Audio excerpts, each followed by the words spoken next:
नमस्कार दोस्तों, आप सभी को अपने YouTube channel my Guruji exam study channel पर बहुत बहुत स्वागत है। तो दोस्तों, हमेशा की तरह आप सबकी यह क्लास जो कि बहुत ही इम्पॉर्टेंट क्लास होती है, तो आप सभी से रिक्वेस्ट है कि क्लास को पूरा देखिएगा, बीच में स्किप मत कीजिएगा, क्योंकि मैं यहाँ पर मात्र टॉप 20 सामान्य हिंदी से संबंधित क्वेश्चंस को बताने वाला हूँ, जो कि आप सभी के लिए बहुत ही इम्पॉर्टेंट रहने वाला है। और यदि चैनल पर नए हैं तो चैनल को सब्सक्राइब कर लीजिएगा और बेल आइकन को ऑन कर लीजिएगा, ताकि इसी तरह के वीडियो की नोटिफिकेशन आपको मिलता रहे दोस्तों। तो चलिए आज के सेशन को और आज के इस क्लास को स्टार्ट करते हैं। तो क्वेश्चन को ध्यान से देखिएगा दोस्तों, बहुत ही इम्पॉर्टेंट क्वेश्चन है। क्वेश्चन क्या दिया गया, रीमा सीता से सुंदर है, इस वाक्य में कौन सा कारक है। तो बहुत ही इम्पॉर्टेंट क्वेश्चन है। तो राम सीता से सुंदर है, तो इसमें कौन सा कारक हो जाएगा। तो करण कारक, अपादान कारक, संप्रदान कारक, संबंध कारक। तो इसमें दोस्तों बहुत से बच्चे लोग ऑप्शन जो लगाएंगे वो ऑप्शन ए लगाएंगे, क्योंकि यहाँ पर से आ रहा है तो इसीलिए सोच रहे होंगे कि करण कारक हो जाएगा। तो बिल्कुल ये जो है दोस्तों ये गलत हो जाएंगे। तो इसमें जो सही जवाब हो जाएगा वो अपादान कारक हो जाएगा, क्योंकि रीमा सीता से सुंदर है, यानी कि इसमें अलगाव का बोध हो रहा है। क्या हो रहा है, अलगाव का बोध हो रहा है। तो इसीलिए जो है इसमें जो हो जाएगा कि रीमा सीता से सुंदर है, तो इसमें जो हो जाएगा वो अपादान कारक हो जाएगा। क्या हो जाएगा, अपादान कारक जो है ये इसका बिल्कुल सही जवाब हो जाएगा। और नेक्स्ट क्वेश्चन, युद्ध में स्थिर रहने वाला किस समास का विग्रह है। तो ये भी दोस्तों बहुत ही इंपॉर्टेंट क्वेश्चन है। तो युद्ध में स्थिर रहने वाला किस समास का विग्रह है। तो युद्ध में स्थिर रहने वाला जो है दोस्तों इसमें सही जवाब हो जाएगा, वह हो जाएगा अलुक तत्पुरुष। क्या हो जाएगा, अलुक तत्पुरुष जो है ये युद्ध में स्थिर रहने वाला हो जाएगा, जो कि इसको युधिष्ठिर कहा जाता है। तो याद रखिएगा ऑप्शन नंबर जो बी दिया गया ये इसका बिल्कुल सही जवाब हो जाएगा। और नेक्स्ट क्वेश्चन, वाक्य में त्रुटि भाग का चयन कीजिए, यदि कोई त्रुटि ना हो तो भाग में चिन्हित कीजिए। तो बताइए दोस्तों इसमें सही जवाब क्या हो जाएगा। तो बात करते हैं, ऑप्शन क्या दिएगा, अनेक अध्यापकों, शिक्षाविदों तथा भाषा शास्त्रियों का सहयोग मिला है। तो अगर सही है तो ऑप्शन डी पे क्लिक करिए, अगर किसी में त्रुटि है तो ऑप्शन नंबर उस पर टिक करिए दोस्तों। तो बात करते हैं जो इसमें दिया गया अनेक अध्यापकों, तो अनेक अध्यापकों की बात करते हैं। ये जो दिया गया है इसके जगह पर क्या होना चाहिए था, अनेक अध्यापक होगा, क्योंकि अनेक जो है ये बहुवचन है, इसीलिए जो इसके साथ बहुवचन संज्ञा का प्रयोग नहीं होगा, यानी कि जो अध्यापकों दिया गया है इसका जो हो जाएगा वो अध्यापक हो जाएगा। क्या हो जाएगा, अध्यापक हो जाएगा। तो याद रखिएगा जो इसमें क्या होना चाहिए था, अनेक अध्यापक, शिक्षाविदों तथा भाषा शास्त्रियों का सहयोग मिला है।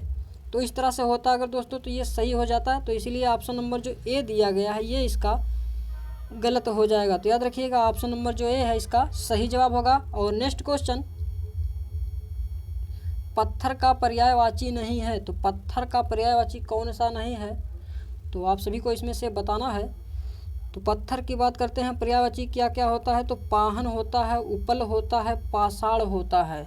लेकिन उरग की बात करते हैं तो ये जो होता है इसका अर्थ होता है सर्प होता है। क्या होता है, सर्प होता है, भुजंग होता है। तो ये सब जो है सर्प के पर्यायवाची होते हैं। तो याद रखिएगा जो ऑप्शन नंबर डी जो दिया गया है ये इसका सही जवाब हो जाएगा, जो कि पत्थर का पर्यायवाची नहीं है। याद रखिएगा। और नेक्स्ट क्वेश्चन, तिरंगा में कौन सा समास है। तो बहुत ही इम्पॉर्टेंट क्वेश्चन है, तो ध्यान दीजिएगा जो तिरंगा में कौन सा समास हो जाएगा। तो बात करते हैं दोस्तों, जो किसी समास में पूर्व पद संख्यावाची हो तो उसमें जो हो जाएगा वो द्विगु समास हो जाएगा, क्योंकि यहाँ पर तिरंगा की बात करते हैं तो इसमें तीन जो है ये संख्या का बोध हो रहा है। तो इसीलिए ऑप्शन नंबर जो द्विगु दिया गया है ये इसका सही जवाब हो जाएगा। तो याद रखिएगा। और नेक्स्ट क्वेश्चन, किस भाषा की परिपक्व अवस्था को रस कहा जाता है। तो ऑप्शन दिया गया अनुभाव, विभाव, संचारी भाव, अस्थाई भाव। तो किस भाव की परिपक्व अवस्था को रस कहा जाता है। तो अस्थाई भाव को रस कहा जाता है। और बात करते हैं कि रसों की संख्या कितनी होती है। तो भरत मुनि के अनुसार जो है रसों की संख्या जो होती है दोस्तों 9 प्रकार के होते हैं। कितने प्रकार के? 9 प्रकार के होते हैं। और अस्थाई भाव कितने प्रकार के होते हैं? तो ये भी जो है 9 प्रकार के हो जाएंगे। तो याद रखिएगा जो इसमें सही जवाब होगा वो ऑप्शन डी होगा। और नेक्स्ट क्वेश्चन, मैंने राधा के लिए कपड़े खरीदे, इस वाक्य में कारक का प्रकार बताइए। तो यदि बात करते हैं दोस्तों कारक कितने प्रकार के होते हैं, तो कारक जो होता है वो 8 प्रकार के होते हैं। कितने प्रकार के? 8 प्रकार के होते हैं। और इसमें क्या दिया गया, मैंने राधा के लिए कपड़े खरीदे हैं, तो इस वाक्य में कौन सा कारक हो जाएगा? तो अपादान करण संप्रदान कर्ता। तो बात करते हैं इसमें जो है मैंने राधा के लिए कपड़े खरीदे हैं, तो यानी कि इसमें कुछ देने की बात की जा रही है कि कपड़े जो है वो राधा के लिए खरीदे जा रहे हैं। तो इसीलिए इसमें जो सही जवाब हो जाएगा वो ऑप्शन सी हो जाएगा, संप्रदान। क्या हो जाएगा? संप्रदान जो है ये इसका बिल्कुल सही जवाब हो जाएगा। और नेक्स्ट क्वेश्चन, और दोस्तों वीडियो पसंद आ रहा हो तो एक लाइक करते हुए चलिएगा ताकि मुझे भी मोटिवेशन मिलता रहे दोस्तों। तो क्वेश्चंस की बात करते हैं, निम्नलिखित में से किस विकल्प में सभी शब्द भाववाचक संज्ञा शब्द हैं? तो भाववाचक संज्ञा शब्द कौन से हो जाएंगे? तो इसमें बात करते हैं अमीर जो है ये भाववाचक है, गरीब भी भाववाचक है, लेकिन समूह की बात करते हैं तो ये जो है भाववाचक नहीं होगा, तो ये तो गलत हो जाएगा। और बात करते हैं जवानी, खट्टास, पुस्तक, गंगा, तो इसमें जो गंगा दिया गया है ये और पुस्तक जो है ये डिफरेंस हो जाएंगे, तो ऑप्शन बी भी गलत हो जाएगा। और बात करते हैं रसीला, कड़वाहट, बुढ़ापा और उन्नति की, तो ये जो है ये भाववाचक संज्ञा के अंतर्गत आते हैं, क्योंकि रसीला जो है ये एक प्रकार से भाव व्यक्त करता है, कड़वाहट भी, बुढ़ापा भी, उन्नति, ये सब जो है ये इसमें भाववाचक संज्ञा होते हैं। तो याद रखिएगा जो ऑप्शन सी जो दिया गया है ये इसका बिल्कुल सही जवाब हो जाएगा। और नेक्स्ट क्वेश्चन, तो वीडियो में अंत तक बने रहिएगा दोस्तों। तो छायादार शब्द किस का उदाहरण है? तो छायादार जो शब्द दिया गया है ये किसका उदाहरण हो जाएगा? तो बात करते हैं जो दो शब्दों को जोड़कर एक शब्द बनाया जाता है जो अलग अलग होते हैं तो उसे संकर शब्द कहा जाता है। जैसे बात करते हैं कि रेल गाड़ी जो है ये दो भिन्न शब्दों को जोड़कर बनाया गया, जो कि रेल जो शब्द है ये अंग्रेजी शब्द है। क्या है? अंग्रेजी शब्द होता है। और गाड़ी की बात करते हैं तो गाड़ी जो है ये हिंदी शब्द है, जो कि दोनों शब्दों को मिलाकर क्या बनाया गया है? रेलगाड़ी। तो ये जो है ये संकर शब्द के अंतर्गत आते हैं। तो इसी प्रकार से जो छायादार जो दिया गया है ये भी संकर शब्द हो जाएगा, जो कि दो अलग अलग शब्दों को जोड़कर बनाया गया है। तो याद रखिएगा जो इसमें सही जवाब होगा वो ऑप्शन डी हो जाएगा। और नेक्स्ट क्वेश्चन, अशुद्ध वाक्य का चयन कीजिए। तो इसमें अशुद्ध वाक्य का चयन करना है। तो क्या दिया गया है ऑप्शंस? कामायनी उच्च कोटि का काव्य है, माता पिता पूजनीय है, आपका भविष्य उज्जवल हो, इस पुस्तक का नया संस्करण प्रकाशित हो रहा है। तो बात करते हैं जो ऑप्शन बी जो दिया गया है दोस्तों ये अशुद्ध वाक्य, क्योंकि माता पिता पूजनीय नहीं पूजनीय होते हैं। क्या होता है? पूजनीय होता है। पूजनीय जो है ये इस तरह से लिखा जाएगा, तो पूजनीय जो है इसमें पूजनीय दिया गया तो ये जो है डिफरेंस हो जाएगा। तो याद रखिएगा जो ऑप्शन बी जो दिया गया है ये इसका सही जवाब हो जाएगा। और नेक्स्ट क्वेश्चन, जब किसी सामान्य बात का विशेष बात से तथा विशेष बात का सामान्य बात से समर्थन किया जाए वहाँ कौन सा अलंकार होता है?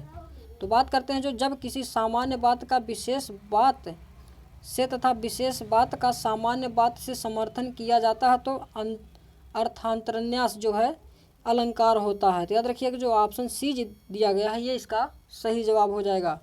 और नेक्स्ट क्वेश्चन, संख्या गमन का संधि विच्छेद है। तो संख्या गमन जो शब्द दिया गया है दोस्तों ये कौन सा संधि विच्छेद हो जाएगा?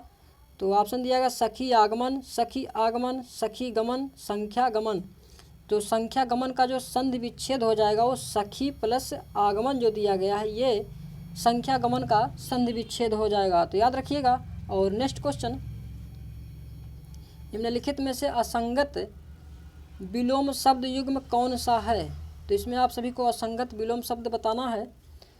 तो ऑप्शंस क्या दिया गया? घात, प्रतिघात, प्रसंसरण, संकुचन, शाश्वत, सदैव, खग और मृग।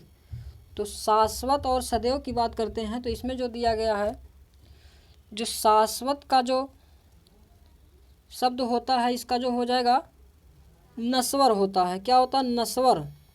जो कि इसमें क्या दिया गया है? सदैव। तो इसीलिए जो ऑप्शन नंबर सी जो दिया गया है ये इसका गलत जवाब हो जाएगा। और नेक्स्ट क्वेश्चन, हिंदी वर्णमाला में अंतःस्थ व्यंजन कौन से हैं? तो बहुत ही इम्पोर्टेंट क्वेश्चन है दोस्तों, जो कि ये एग्जाम में पूछा जा सकता है। तो अंतःस्थ व्यंजन कौन से हैं? तो इसमें ऑप्शंस की बात करते हैं। जो ऑप्शन ए दिया गया सा, सा, हा जो दिया गया है ये जो है ये ऊष्म में क्या हो जाएगा? ऊष्म में संघर्षी हो जाएगा। और बात करते हैं या, रा, लावा की, तो ये जो है अंतःस्थ हो जाएगा, अंतःस्थ हो जाएगा। और चा, छा और झा की बात करते हैं तो ये जो हो जाएगा स्पर्श व्यंजन या फिर तालव्य व्यंजन कह सकते हैं दोस्तों। तो ये हो जाएगा तालव्य व्यंजन। और छात्राज्ञा की बात करते हैं तो ये जो हो जाएगा ये संयुक्त व्यंजन। क्या हो जाएगा? संयुक्त व्यंजन हो जाएगा। तो इसमें जो सही जवाब हो जाएगा वो या, रा, लावा जो है ये अंतःस्थ व्यंजन, ऑप्शन बी इसका करेक्ट आंसर हो जाएगा। तो इस पॉइंट्स को याद रखिएगा दोस्तों, जो कि एग्जाम्स में बहुत पूछा जाता है।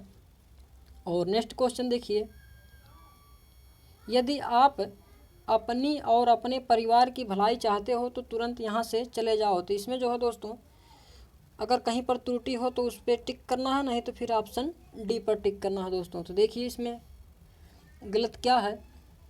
तो इसमें बात करते हैं, जो यदि आप अपनी और अपने परिवार की भलाई चाहते हो तो तुरंत यहाँ से चले जाओ। तो इस तरह से अगर होता और अपने की जगह पर अपने परिवार जो होता तो यहाँ पर सही हो जाता। तो ऑप्शन नंबर बी जो दिया गया है ये त्रुटिपूर्ण है। तो याद रखिएगा जो ऑप्शन बी है इसका सही जवाब हो जाएगा।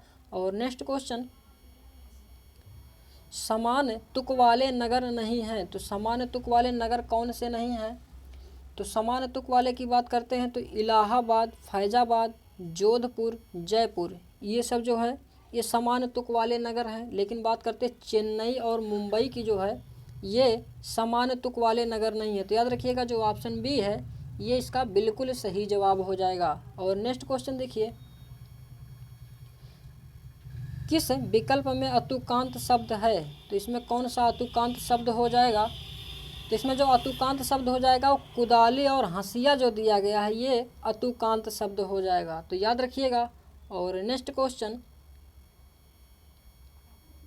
जो एक स्थान पर टिक कर नहीं रहता है तो वाक्य के लिए एक शब्द कौन सा हो जाएगा? तो जो एक स्थान पर टिक कर नहीं रहता है तो वह क्या हो जाएगा? यायावर। यायावर जो दिया गया है ये एक स्थान पर टिक कर नहीं रहता है। तो याद रखिएगा जो ऑप्शन सी दिया गया है ये इसका बिल्कुल सही जवाब हो जाएगा। और नेक्स्ट क्वेश्चन, बुढ़ापा शब्द में कौन सी संज्ञा है?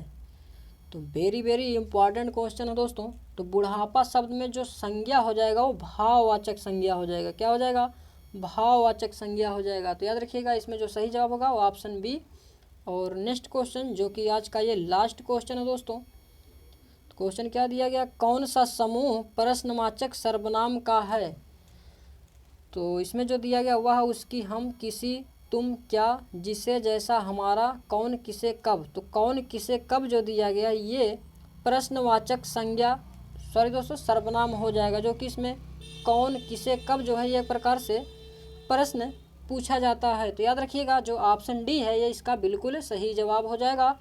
तो ये थे आज के कुछ सामान्य हिंदी से संबंधित मोस्ट इम्पॉर्टेंट क्वेश्चन दोस्तों। तो आई होप कि आप सभी को वीडियो बहुत ही पसंद आया होगा। तो वीडियो देखने के लिए आप सभी का बहुत बहुत धन्यवाद और मिलते हैं इसी तरह से नेक्स्ट वीडियो में। तब तक के लिए जय हिंद, जय भारत, वंदे मातरम दोस्तों।